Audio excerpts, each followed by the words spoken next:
नमस्ते जी। आज हम ईशावास्य उपनिषद के अष्टम मंत्र अर्थात 8वें मंत्र का स्वाध्याय करेंगे। यह मंत्र जो है यह ईश्वर के बारे में जो भी रहस्य हैं उन सब से पर्दा उठा देता है। ईश्वर कौन है, कैसा है, क्या करता है, कब उत्पन्न हुआ, कब समाप्त होगा, ईश्वर के बारे में कोई भी ऐसी भ्रांति नहीं है जो इस मंत्र से ना हटती हो। ये ईश्वर के बारे में सब भ्रांतियों के ऊपर से पर्दा हटा देता है।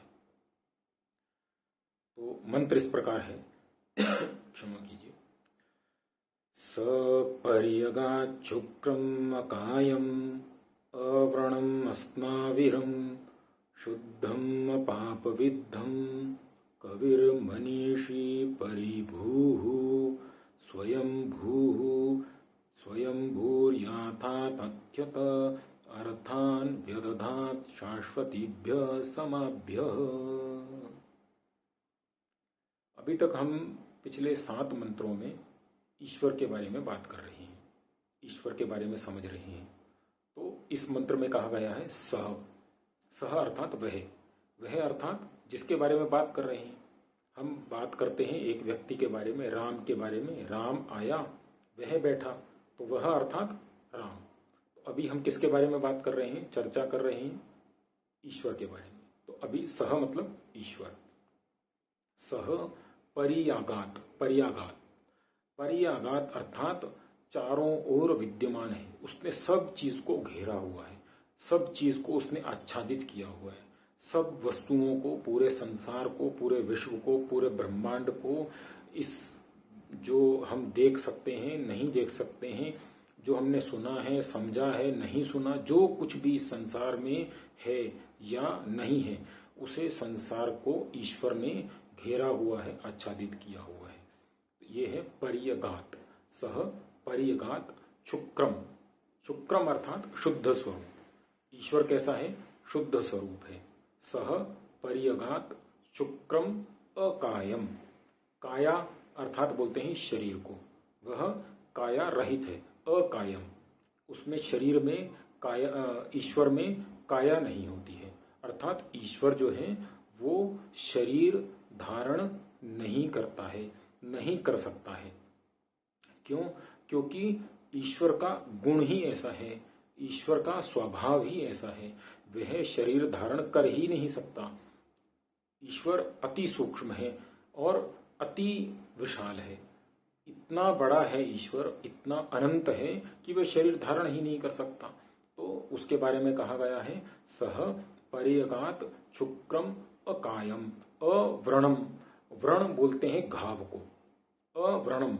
जब उसको शरीर ही नहीं है तो उसको घाव कहां से होगा? तो ईश्वर को घाव नहीं होता, कोई उसको कोई चोट नहीं लगती। सह पर्यगात शुक्रम अकायम अव्रणम अस्नाविरम। जिसको शरीर नहीं है तो उसको नस नाड़ियां स्नायु कैसे होंगे? तो इसलिए इसमें बोला गया है अस्नाविरम। ईश्वर के शरीर नहीं है और उसको कोई नस नाड़ियां ऐसा भी नहीं है। शुद्धम अपाप विद्धम।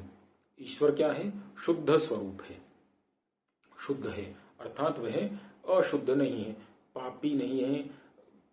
पापी जैसे मन से गलत सोचने वाला, कर्मों से गलत करने वाला, मन वचन कर्म से किसी प्रकार से भी वह अशुद्ध नहीं है। अशुद्ध सह पर्यगात शुक्रम अकायम अव्रणम शुद्धम अपाप विद्धम। और वह पाप से बंधा हुआ नहीं है। अब इसमें बंधा हुआ कैसा होता है? जैसे हम शरीर धारण करके इस संसार में विद्यमान हैं, इस मर्त्य लोक में, इस पृथ्वी पर रहते हैं, ना चाहते हुए भी हमसे कुछ तो पाप हो जाते हैं। पैर के नीचे कोई जीव जंतु, कोई बैक्टीरिया, चींटी, मकोड़ा कोई आकर के मर जाता है, तो वो पाप हमसे होता ही है। संसार में हम रहते हैं, हमारे सामने कुछ गलत कार्य हो रहा है, उसका हम विरोध नहीं कर पाते, विरोध ना करना भी पाप है। तो हम पाप में बंधे हुए हैं, कुछ ना कुछ पाप ना चाह करके भी हमसे हो जाते हैं, हम उसमें बंधे हुए हैं। हम उससे छूटने का प्रयत्न करते हैं परंतु छूट नहीं पाते, और उससे बचने के लिए ही पंच महायज्ञों का विधान किया गया है। पंच महायज्ञ प्रत्येक व्यक्ति को, प्रत्येक पुरुष को, पुरुष अर्थात आत्मा को, प्रत्येक व्यक्ति को दैनिक करने ही चाहिए। जो नहीं करता है वह महापापी है। हमारे पूर्वज भगवान श्री कृष्ण, भगवान राम ये सब भी करते थे, परंतु हमने आज वो छोड़ दिए। आज वो विषय नहीं है। तो सपर्यगा चुक्रम अकायम अव्रणम अस्नाविरम शुद्धम अपाप विद्धम, वह पाप से बंधा हुआ नहीं है। शुद्धम अपाप विद्धम सह पर्यगा चुक्रम अकायम वर्णम अस्नाविरम शुद्धम अपाप विद्धम कविर मनीषी परिभू। कविर मनीषी, कवि अर्थात वह बुद्धिमान है। कवि अर्थात वह बुद्धिमान। कविर मनीषी, मनीषी अर्थात मनन करने वाला। मनुष्य को भी मनीषी कहा जाता है और ईश्वर को भी मनीषी कहा जाता है। अर्थात जो हमने बात बोल दी, अब मैं आपको कुछ बता रहा हूँ, कुछ विषय आपके सामने प्रस्तुत कर रहा हूँ, आपने सुना और उसे धारण कर लिया, अर्थात उसके अनुसार अपना कार्य करना आरंभ कर दिया, तो वह मनीषी नहीं है।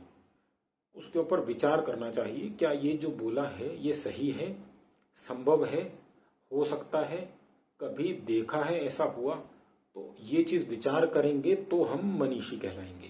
तो ईश्वर जो है कुछ बुद्धि से विचारे बिना, कुछ बिना विचारे अर्थात अविद्याजनित कुछ भी कार्य ऐसे नहीं करता है, इसीलिए उसे मनीषी कहा गया है।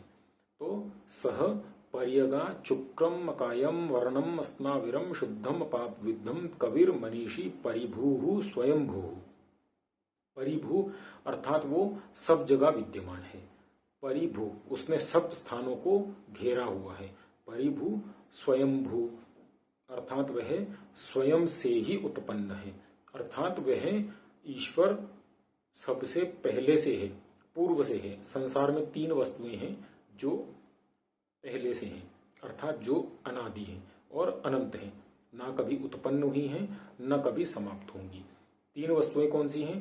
पहली ईश्वर, दूसरा हम अर्थात जीवात्मा, और तीसरी प्रकृति जो हम देखते हैं, सब प्रकृति है। ये शरीर, ये मोबाइल, ये गाड़ी, मकान, बंगले, दूसरों के शरीर, सब प्रकृति है। इसके अंदर आत्मा है। तो ये आत्मा, प्रकृति और ईश्वर ये तीनों अनादि हैं। ये ना कभी उत्पन्न हुए हैं, ना कभी समाप्त होंगे। तो ईश्वर के बारे में सपर्यगा चुक्रम कायम वर्णम स्नाविरम शुद्धम पाप विद्धम कबीर मनीषी परिभू स्वयंभूर याथा तथ्यत अर्थान। याथा तथ्यत अर्थात जो वस्तु जैसी होनी चाहिए वैसी ही, याथा तथ्यत अर्थान व्यदधात शाश्वतीभ्य समाभ्य। यथा तथ्यत अर्थान व्यदधात, अर्थान अर्थात संसार, अर्थ अर्थात धन, धन अर्थात हमारा शरीर भी हमारे लिए धन है, हमारी गाड़ी भी हमारे लिए धन है, हमारी बुद्धि भी हमारे लिए धन है। दूसरा, हमारा जो सगे संबंधी हैं उनका शरीर भी हमारे लिए धन है। तो ये जो सब पूरा संसार है ये सब अर्थ है। तो याथा तथ्यत अर्थान व्यदधात, यह पूरे विश्व को, पूरे संसार को वह बनाता है। या याथा तथ्यत अर्थान व्यदधात शाश्वतीभ्य समाभ्य, हमेशा से, कब से, कभी से बनाता चला आ रहा है, वह अनादि काल से बनाता चला आ रहा है। व्यदधात शाश्वतीभ्य समाभ्य, जो ईश्वर है इन वस्तुओं को बना रहा है। कैसे बना रहा है उसके बारे में एक मंत्र आता है, ऋतम च सत्यम च अभिधात तपसो अध्य जायत। ईश्वर जो बनाता है उसको अपने तप से बनाता है। अब तप क्या है? तप ईश्वर की बुद्धि है, ईश्वर का ज्ञान है। उस ज्ञान से ईश्वर इस संसार को बनाता है। और बनाता कैसे है? याथा तथ्यतः, जैसा बनाना चाहिए। कान हमारा यहाँ है तो कान कान की जगह ही होगा। मेरा कान यहाँ है परंतु आपका कान वहां नहीं, कहीं और है, सिर के पीछे। तो ऐसा नहीं है। जो चीज जहां चाहिए पूरी वैज्ञानिकता से, पूरे सही तरीके से जैसा बनाना चाहिए वैसा ही बनाता है, और वैसा ही बनाता है जैसा पहले बनाया था। हर बार सृष्टि बनती है ऐसी ही बनती है, ऐसे ही शरीर उत्पन्न होते हैं, ऐसा ही सूर्य बनता है, ऐसे ही चंद्रमा, ऐसे ही पेड़ पौधे, कुत्ते बिल्ली बंदर सांप गधे घोड़े सब ऐसे ही बनते हैं। कुछ भी अंतर नहीं होता, सब ऐसा ही बनता है। कैसा? याथा तथ्यत अर्थान व्यदधात शाश्वतीभ्य समाभ्य। और कब से बना रहा है? शाश्वतीभ्य समाभ्य। शाश्वत अर्थात वर्षों से, अनादि काल से बना रहा है। और अनादि काल का क्या अर्थ है? अर्थात वो कभी उत्पन्न नहीं हुआ। ऐसा कभी नहीं हुआ कि मेरा जन्म इस सृष्टि के पहले नहीं था। वो अनादि है। और आदि क्या है? जिसका एक शुरुआत है, जिसका एक आरंभ है, जिसका प्रारंभ है। कब प्रारंभ हुआ? मैं कब उत्पन्न हुआ? इस वर्ष में उत्पन्न हुआ, तो वो मेरे शरीर की उत्पन्न की तिथि हो गई, शरीर के पैदा होने की तिथि हो गई। परंतु ये शरीर अनादि नहीं है। आत्मा जो है वो अनादि है, और शरीर जो है, ये प्रकृति है, वह प्रवाह से अनादि है। आज मिली है, कल समाप्त हो जाएगी, फिर मिलेगी, फिर समाप्त होगी, फिर मिलेगी, फिर समाप्त होगी। तो इसे बोलते हैं प्रवाह से अनादि।